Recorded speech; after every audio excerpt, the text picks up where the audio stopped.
Guys welcome back to my channel Miki's vlog. তো কেমন আছো তোমরা? আশা করি ভালো আছো। আমি ভালো নেই, মাথাটা প্রচন্ড গরম আছে। এই যে তোমাদের এই দামড়া পাঠা আমার মেয়েকে নিয়ে কালকে রাত্রিবেলা বাজে বাজে গালাগাল দিয়েছে, আর কোথাকার একটা ফেক আইডি বানিয়ে, হ্যাঁ, তারপর আমার নামের ফেক আইডি বানিয়ে একজন ওখানে কমেন্ট করেছে। আমি আগে দিয়ে বলেছি ওটা আমার আইডি না, আমার একটা ফেক আইডি দিয়ে যেখানে সেখানে কমেন্ট করা হচ্ছে, এবং তারা আমাকে যাতা ভাষায় গালাগাল দিয়েছে। আমি কোনো কথা বলিনি, তা সত্ত্বেও বিনা কারণে আমাকে গালাগাল দেওয়া হয়েছে। তো যাই হোক, ওকে যা বলার, ওর যা ব্যবস্থা করার সেটা তো আমি করছি। আর এদিকে যে রান্না বান্না করছে, আজকে রবিবার যেহেতু বর বাড়িতে রয়েছে, এই যে আমার বর বসে বসে রসুন ছাড়াচ্ছে। আর চলো কি রান্না করছি তোমাদের একটু দেখিয়ে দিই। এসছে মাংসে সব মশলা মশলা মাখিয়ে রেখে দিয়েছি, এখন শুধু আদা রসুনটা বাটবো, আদা রসুনটাও বেটের সাথে মিশিয়ে দেবো। আর এদিকে এই যে টক ডাল বসিয়েছি, টক ডাল রান্না হচ্ছে, আমার ডাল সেদ্ধ হচ্ছে, এখন এটা করবো। আর আমার বর এই যে বসে বসে রসুন ছাড়াচ্ছে, আর মেয়ে কি করছে দেখাচ্ছে, জানো, মেয়ে বসে বসে হাতের কাজ করছে। তো এই হচ্ছে আজকে রবিবারের দিন যাচ্ছে, বাড়িতে মাংস রান্না বান্না হচ্ছে। ঘেমে কি হয়েছে দেখো আমার বর, ঘেমে মাংস রান্না করি সারাদিন, তাও বিকালে মনে একটু ঘুরতে দেখি, পারলে যাব।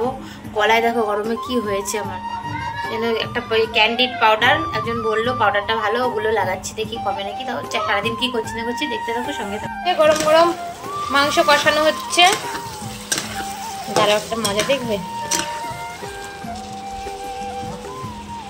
কে কষা খাবে? কে মাংস কষা? মামাম খাবি?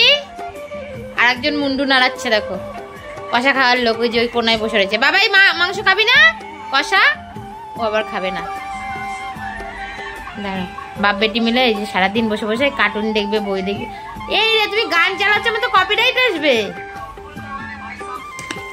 ও দেখি দু পিস মাংস তুলি, আর দুজন খাবে, বাপ বেটি দুজন খাবে।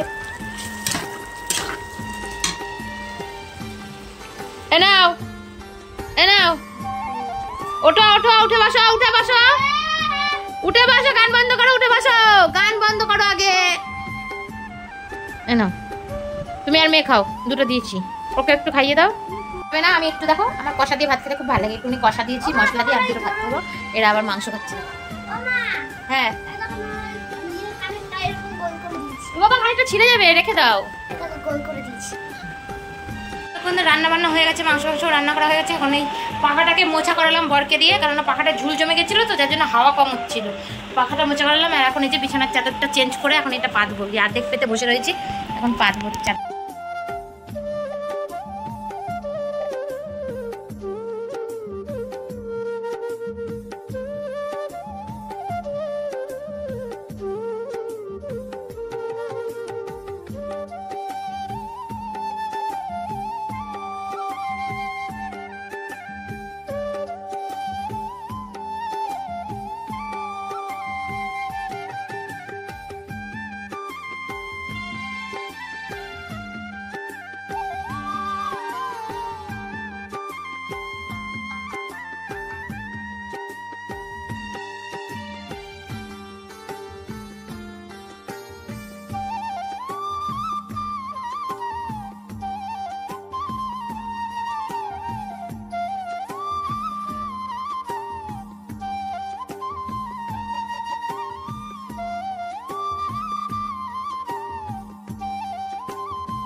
দেখো আমাদের ছাদে বিয়েবাড়ির প্যান্ডেল শুরু হয়ে গেছে, কিন্তু ভালোভাবে এখন হয় নাই, প্যান্ডেল হচ্ছে।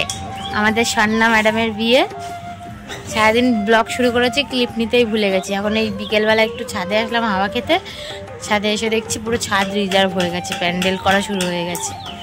তো সামনে তোমরা ভালো ভালো ব্লগ দেখতে পারবে, বিয়েবাড়ির অনেক ব্লগ দেবো, মজা সাজুগুজু করবো, সুন্দর করে সাজুগুজু করবো। চলো, এ দেখো প্যান্ডেল হচ্ছে বিয়েবাড়ির, অনেক বড় ছাদ।